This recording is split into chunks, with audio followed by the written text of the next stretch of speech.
नमस्कार मंडळी, श्री स्वामी समर्थ।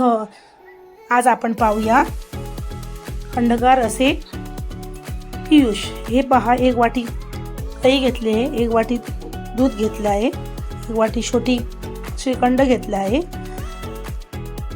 2 बदामाचे पीस करून घेतले आहे, 2 बदाम घेतले, 2 काजू तिचे पण बारीक पीस करून घेतले, पाव चमचा वेलची, पाव चमचा पिठी साखर आणि बर्फाचे खडे। हे पहा,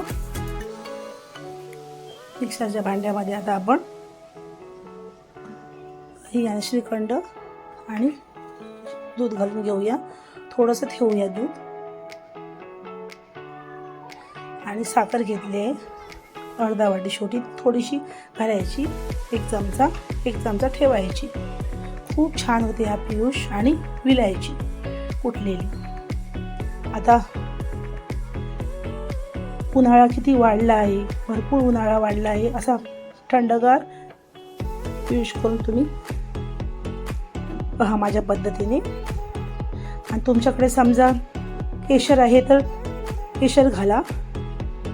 मी केशर आंबा श्रीखंड घेतला आहे।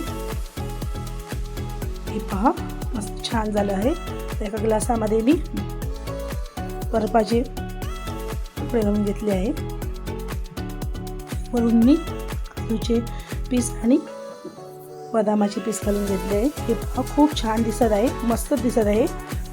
तुम्ही पण नक्की करून पहा माझ्या पद्धतीने।